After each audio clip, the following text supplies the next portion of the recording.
ಓಂ ನಮೋ ವೆಂಕಟೇಶಾಯ. ನಮಸ್ಕಾರ ಸ್ನೇಹಿತರೆ, ಪ್ರಮಿಳಾ ಟಾಕ್ಸ್ಗೆ ನಿಮಗೆಲ್ಲರಿಗೂ ಸ್ವಾಗತ. ಸ್ನೇಹಿತರೆ, 2026 ಸ್ವಸ್ತಿಶ್ರೀ ಪರಾಭವ ನಾಮ ಸಂವತ್ಸರ ಆಗಸ್ಟ್ ತಿಂಗಳಲ್ಲಿ ಶ್ರಾವಣ ಮಾಸದಲ್ಲಿ ಬಂದಿರುವಂತಹ ನಾಗಪಂಚಮಿ ಬಗ್ಗೆ ಈ ವಿಡಿಯೋ. ಅಂದರೆ ನಾಗಪಂಚಮಿ ಯಾವ ದಿನ ಬಂದಿದೆ ಆಗಸ್ಟ್ ತಿಂಗಳಲ್ಲಿ, ನಾವು ಹೇಗೆ ನಾಗಪಂಚಮಿಯನ್ನು ಆಚರಿಸಬೇಕು, ನಾಗಪಂಚಮಿ ದಿನ ನಾವು ಯಾಕೆ ನಾಗರ ವಿಗ್ರಹಗಳನ್ನು ಪೂಜಿಸಬೇಕು, ನಾಗ ವಿಗ್ರಹಗಳಿಗೆ ನಾವು ಹಾಲು ತುಪ್ಪ ತನಿಯನ್ನು ಯಾಕೆ ಏರಿತೀವಿ, ನಾಗಪಂಚಮಿ ದಿನ ನಾಗ ವಿಗ್ರಹಗಳನ್ನು ಪೂಜಿಸ್ಕೊಂಡ್ರೆ ನಮ್ಮ ಸರ್ಪದೋಷಗಳು ಹೇಗೆ ನಿವಾರಣೆ ಆಗುತ್ತೆ ಮುಂತಾದ ವಿಷಯಗಳನ್ನೆಲ್ಲ ವಿವರವಾಗಿ ಈ ವಿಡಿಯೋದಲ್ಲಿ ತಿಳ್ಕೊಳ್ಳೋಣ. ಸ್ನೇಹಿತರೆ, ನೀವಿನ್ನೂ ನನ್ನ ಚಾನಲ್ನ ಸಬ್ಸ್ಕ್ರೈಬ್ ಮಾಡ್ಕೊಳ್ತಾ ಇದ್ದರೆ ದಯವಿಟ್ಟು ಸಬ್ಸ್ಕ್ರೈಬ್ ಮಾಡ್ಕೊಳ್ಳಿ. ಈ ವಿಡಿಯೋ ನಿಮಗೆ ಇಷ್ಟ ಆದರೆ ಒಂದು ಲೈಕ್ ಕೊಡಿ. ಇದು ಯಾರಿಗಾದರೂ ನಿಮ್ಮ ಅಕ್ಕ ತಂಗಿದಿರು, ಫ್ಯಾಮಿಲಿ ಮೆಂಬರ್ಸು, ಫ್ರೆಂಡ್ಸ್ಗೆ ಅನುಕೂಲ ಆಗುತ್ತೆ ಅನ್ನೋದಾದರೆ ಅವ್ರಿಗೆ ಶೇರ್ ಮಾಡಿ. ಸ್ನೇಹಿತರೆ, 2026 ಆಗಸ್ಟ್ ಶ್ರಾವಣ ಮಾಸದಲ್ಲಿ ನಾಗಪಂಚಮಿ ಯಾವ ದಿನ ಬಂದಿದೆಯಪ್ಪ ಅಂದರೆ ಆಗಸ್ಟ್ 16ನೇ ತಾರೀಕು ಭಾನುವಾರ ಸಾಯಂಕಾಲ 5 ಗಂಟೆಗೆ ಪಂಚಮಿ ತಿಥಿ ಪ್ರಾರಂಭವಾಗಿ ಆಗಸ್ಟ್ 17ನೇ ತಾರೀಕು ಸೋಮವಾರ ಸಾಯಂಕಾಲ 5 ಗಂಟೆ 5 ನಿಮಿಷದವರೆಗೂ ಪಂಚಮಿ ತಿಥಿ ಇರುತ್ತೆ. ಆದ್ದರಿಂದ ನಾವು ನಾಗದೇವತೆಗಳ ಪೂಜೆಯನ್ನು ಆಗಸ್ಟ್ 17ನೇ ತಾರೀಕು ಸೋಮವಾರ ಮಾಡಿಕೊಳ್ಬಹುದು. ಭಾನುವಾರ ಚತುರ್ಥಿ ಇದೆ. ಚತುರ್ಥಿ ಎಂದು ಕೂಡ ಕೆಲವರು ನಾಗದೇವತೆಗಳ ಪೂಜೆಯನ್ನು ಮಾಡಿಕೊಳ್ಬಹುದು. ಸ್ನೇಹಿತರೆ, 3 ದಿನ ಶ್ರಾವಣ ಮಾಸದಲ್ಲಿ ನಾಗವಿಗ್ರಹಗಳಿಗೆ ಪೂಜೆಯನ್ನು ಮಾಡ್ಕೋಬಹುದು. ಒಂದು ನಾಗ ಚತುರ್ಥಿ ಆಗಸ್ಟ್ 16ನೇ ತಾರೀಕು ಭಾನುವಾರ, ಇನ್ನೊಂದು ಆಗಸ್ಟ್ 17ನೇ ತಾರೀಕು ಸೋಮವಾರ. ನಾಗಪಂಚಮಿ ಆ ದಿನ ಮಾಡ್ಕೋಬಹುದು. ಆಗಸ್ಟ್ 18ನೇ ತಾರೀಕು ಮಂಗಳವಾರ ಷಷ್ಠಿ ಇದೆ, ಆ ದಿನ ಕೂಡ ನಾಗದೇವತೆಗಳ ಪೂಜೆಯನ್ನು ಮಾಡ್ಕೋಬಹುದು. ನಾಗದೇವತೆಗಳ ಪೂಜೆಗೆ ನಾಗಪಂಚಮಿ ಎಷ್ಟು ಮುಖ್ಯವೋ ನಾಗ ಚತುರ್ಥಿ ಕೂಡ ಅಷ್ಟೇ ಮುಖ್ಯ.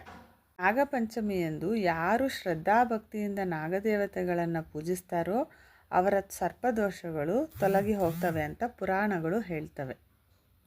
ಸರ್ಪದೋಷಗಳು ಹೇಗಪ್ಪ ಬರುತ್ತೆ ಅಂದರೆ, ಸ್ನೇಹಿತರೆ, ನಿಮ್ಮಲ್ಲಿ ಯಾರಾದರೂ ಈ ಜನ್ಮದಲ್ಲಿ ಯಾವಾಗಲಾದರೂ ನಾಗರ ಹಾವನ್ನು ಸಾಯಿಸಿದರೆ, ಈ ಜನ್ಮದಲ್ಲೇ ಅಲ್ಲ ಹಿಂದಿನ ಜನ್ಮದಲ್ಲಾದರೂ ಸರಿ ಹಾವನ್ನು ಸಾಯಿಸಿದರೆ ಆ ದೋಷ ಜನ್ಮಾಂತರವಾಗಿ ಬರುತ್ತೆ.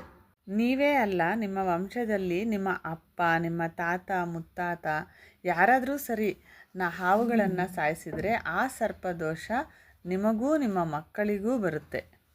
ಸ್ನೇಹಿತರೆ, ಇದನ್ನು ಉದಾಸೀನವಾಗಿ ತೆಗೆದುಕೊಳ್ಬೇಡಿ, ಇದು ನಿಜ.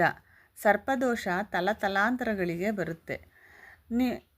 ನಮ್ಮ ತಾತ ಮುತ್ತಾತ ತಾತ ಅವ್ರು ಮಾಡಿರೋಂತಹ ದೋಷ ಪಾಪಗಳು ನಮ್ಗೆ ಯಾಕೆ ಬರುತ್ತೆ, ಅದು ಅವ್ರಿಗೆ ಮಾತ್ರ ಅಂತ ಅಂದ್ಕೋಬೇಡಿ. ಇದಕ್ಕೊಂದು ಸಣ್ಣ ಲಾಜಿಕ್ಕು.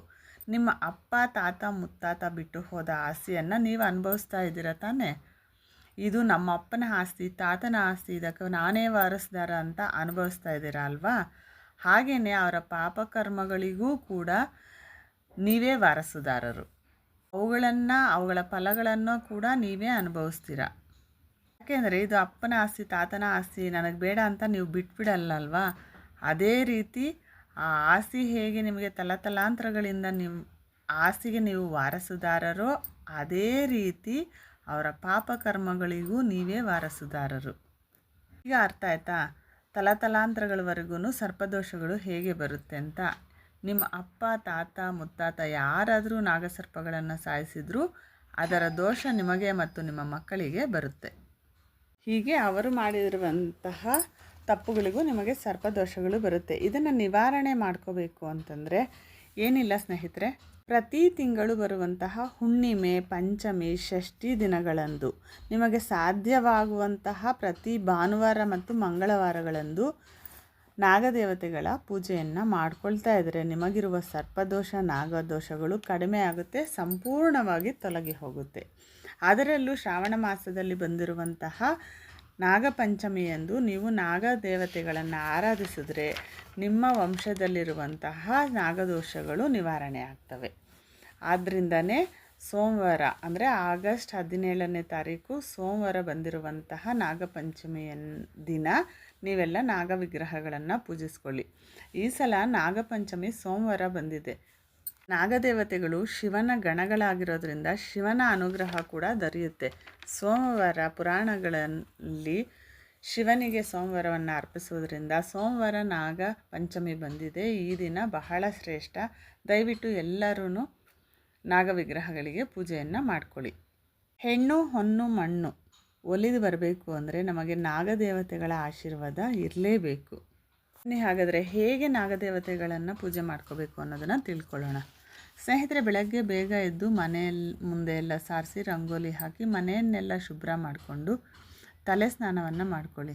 ಸ್ನೇಹಿತರೆ, ನಾಗಪೂಜೆಯನ್ನು ಬಹಳ ಶುಭ್ರವಾಗಿ ಮಡಿಯಿಂದ ಮಾಡ್ಕೋಬೇಕು. ಹಾಗಾಗಿ ನೀವು ಸ್ನಾನದ ನೀರಿಗೆ ಹಸುವಿನ ಪಂಚತವನ್ನಾಗಲಿ ದರ್ಬೆಯನ್ನಾಗಲಿ ಒಂಚೂರು ಹಾಲನ್ನಾಗಲಿ ಹಾಕ್ಕೊಂಡು ಸ್ನಾನ ಮಾಡ್ಕೊಳ್ಳಿ. ನಂತರ ಹೊಸಲು ಪೂಜೆಯನ್ನು ಮಾಡಿಕೊಂಡು ನಿಮ್ಮ ಮನೆಯಲ್ಲಿ ನೀವು ವಿಘ್ನೇಶ್ವರನ ಪೂಜೆಯನ್ನು ಮಾಡಿಕೊಂಡು ನಂತರ ಕುಲದೇವರನ್ನು ಪೂಜೆಯನ್ನು ಮಾಡ್ಕೊಳ್ಳಿ. ಆ ನಂತರ ನಾಗ ವಿಗ್ರಹ ಇದ್ದರೆ ವಿಗ್ರಹಕ್ಕೆ ಅಭಿಷೇಕವನ್ನು ಮಾಡಿಕೊಂಡು ಪೂಜೆಯನ್ನು ಮಾಡ್ಕೊಳ್ಳಿ ಮನೆಯಲ್ಲೇ. ಇದಕ್ಕಿಂತ ಶ್ರೇಷ್ಠ ಅಂತಂದರೆ ದೇವಾಲಯಗಳ ಬಳಿ ಇರುವಂತಹ ನಾಗ ವಿಗ್ರಹಗಳಿಗೆ, ಅರಳಿಕಟ್ಟೆ ಮೇಲೆ ಇರುವಂತಹ ನಾಗ ವಿಗ್ರಹಗಳಿಗೆ ಅಥವಾ ದೇವಾಲಯದ ಬಳಿ ಇರುವಂತಹ ಹುತ್ತಗಳಿಗೆ ಪೂಜೆ ಮಾಡಿಕೊಂಡ್ರೆ ಹೆಚ್ಚು ಫಲಗಳು ನಿಮ್ಮದಾಗುತ್ತೆ. ದೇವಾಲಯಗಳ ಅರಳಿಕಟ್ಟೆ ಬಳಿ ಹೋಗೋಕ್ಕಾಗಲ್ಲ ಅನ್ನೋರು ನಿಮ್ಮ ಮನೆಯಲ್ಲಿ ಬೆಳ್ಳಿ ನಾಗಪ್ಪ ಅಥವಾ ಹಿತ್ತಾಳೆ ಅಥವಾ ತಾಮ್ರದ ನಾಗಪ್ಪ ಅಂದರೆ ನಾಗನ ಹೆಡೆ ಇದ್ದರೆ ಅದಕ್ಕೆ ನೀವು ಅಭಿಷೇಕವನ್ನು ಮಾಡಿಕೊಂಡು ಪೂಜೆಯನ್ನು ಮಾಡ್ಕೋಬಹುದು.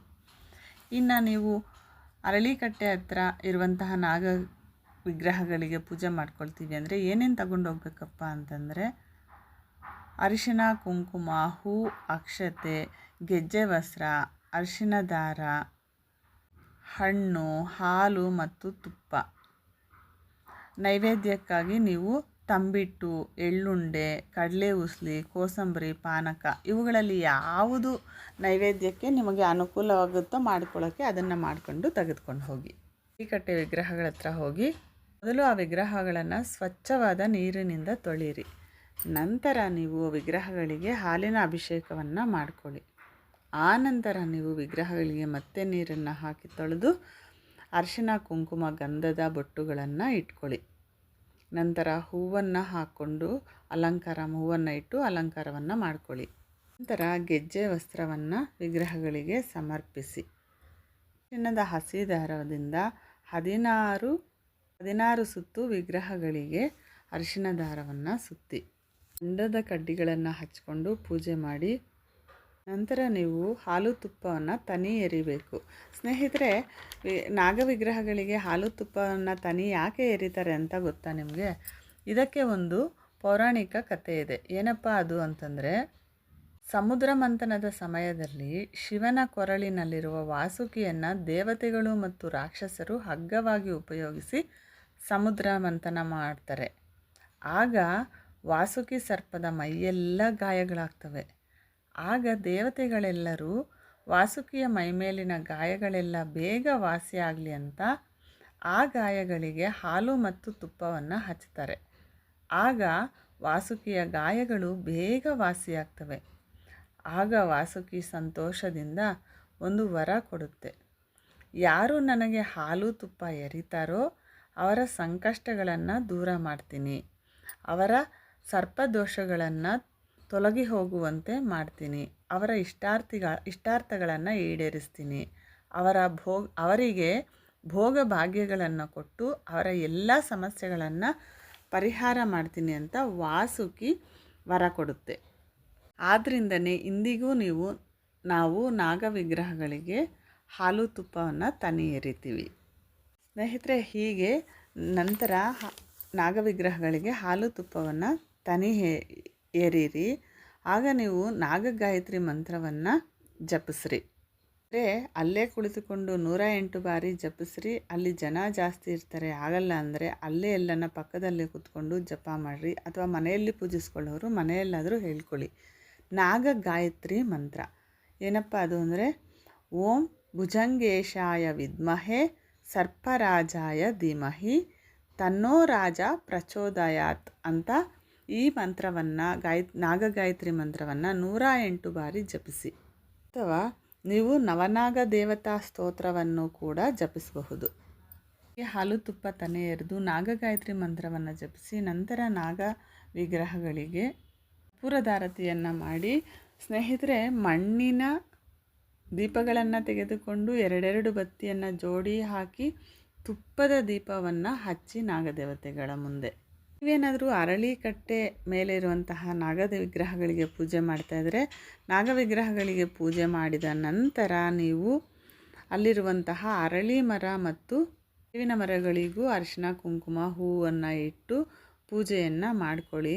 ನಂತರ ಆ ವಿಗ್ರಹಗಳು ಮತ್ತು ಮರಗಳೆಲ್ಲವನ್ನೂ ಸೇರಿಸಿ ಪ್ರದಕ್ಷಿಣೆಯನ್ನು ಹಾಕಿ 9 ಪ್ರದಕ್ಷಿಣೆ 20 ಪ್ರದಕ್ಷಿಣೆಯನ್ನು ಹಾಕ್ಕೊಳ್ಳಿ. ಈ ರೀತಿ ಪ್ರದಕ್ಷಿಣೆಯನ್ನು ಹಾಕುವಾಗ ಈಗ ನಾನು ಹೇಳುವಂತಹ ಮಂತ್ರವನ್ನು ಪಠಿಸುತ್ತಾ ನೀವು ಪ್ರದಕ್ಷಿಣೆಯನ್ನು ಹಾಕಿ. ಮೂಲತೋ ಬ್ರಹ್ಮರೂಪಾಯ, ಮಧ್ಯತೋ ವಿಷ್ಣು ರೂಪಾಯ, ಅಗ್ರತೋ ಶಿವರೂಪಾಯ ವೃಕ್ಷರಾಜಾಯತೆ ನಮಃ ಅನ್ನುವಂತಹ ಈ ಮಂತ್ರವನ್ನು ಜಪಿಸ್ತಾ ನೀವು 9, 21 ಪ್ರದಕ್ಷಿಣೆಗಳನ್ನು ಹಾಕಿ. ಸ್ನೇಹಿತರೆ, ಹೀಗೆ ಶ್ರದ್ಧಾಭಕ್ತಿಯಿಂದ ನೀವು ಮನಸಾರೆ ನಾಗವಿಗ್ರಹಗಳಿಗೆ ನಾಗಪಂಚಮಿ ಎಂದು ಪೂಜಿಸಿಕೊಂಡಿದ್ದೇ ಆದರೆ ನೀವು ಮಾಡಿರುವಂತಹ ತಪ್ಪುಗಳಿಗೆ, ನಿಮ್ಮ ಪೂರ್ವಜರು ಮಾಡಿರುವಂತಹ ತಪ್ಪುಗಳಿಗೆ, ನಿಮಗೆ ಬಂದಿರುವಂತಹ ಸರ್ಪದೋಷಗಳೆಲ್ಲ ಪರಿಹಾರ ಆಗಿ ನೀವು ನಿಮ್ಮ ಕುಟುಂಬ ಕ್ಷೇಮವಾಗಿರ್ತೀರ. ಈ ಪೂಜೆಯನ್ನು ಮಾಡ್ಕೊಳ್ಳೋಕ್ಕೆ ಶುಭ ಸಮಯ ಏನಪ್ಪ ಅಂದರೆ ಬೆಳಗ್ಗೆ 5:30ರಿಂದ 8:30 ಒಳಗಡೆ ಈ ಪೂಜೆಯನ್ನು ನೀವು ಮಾಡ್ಕೋಬೇಕಾಗುತ್ತೆ. ಸೋಮವಾರ ಶಿವನ ಪೂಜೆಗೆ ಬಹಳ ಶ್ರೇಷ್ಠ. ಸೋಮವಾರನೇ ನಾಗಪಂಚಮಿ ಬಂದಿರೋದು ಬಹಳ ಶುಭಕರ. ಸ್ನೇಹಿತರೆ, ಎಲ್ಲರೂ ನೀವು ಕುಟುಂಬ ಸಮೇತರಾಗಿ ನಾಗಪೂಜೆಯನ್ನು ಮಾಡಿಕೊಂಡ್ರೆ ನಿಮ್ಮ ಸರ್ಪದೋಷಗಳು ನಿವಾರಣೆ ಆಗುತ್ತೆ, ನಿಮ್ಮ ಜೀವನ ಚೆನ್ನಾಗಿರುತ್ತೆ ಅಂತ ಹೇಳ್ತಾ ಈ ವಿಡಿಯೋನ ಮುಗಿಸ್ತಾ ಇದ್ದೀನಿ. ಮತ್ತೊಂದು ವಿಡಿಯೋದೊಂದಿಗೆ ಮತ್ತೆ ಸಿಗೋಣ. ಈ ವಿಡಿಯೋ ನಿಮಗೆ ಇಷ್ಟ ಆದರೆ ಒಂದು ಲೈಕ್ ಕೊಡಿ, ನನ್ನ ಚಾನಲ್ನ ಸಬ್ಸ್ಕ್ರೈಬ್ ಮಾಡ್ಕೊಳ್ಳಿ. ಇದು ಯಾರಿಗಾದರೂ ಹೆಣ್ಮಕ್ಳಿಗೆ ಅನುಕೂಲ ಆಗುತ್ತೆ ಅನ್ನೋದಾದರೆ ಅವ್ರಿಗೆ ಶೇರ್ ಮಾಡಿ. ನಮಸ್ಕಾರ ಸ್ನೇಹಿತರೆ.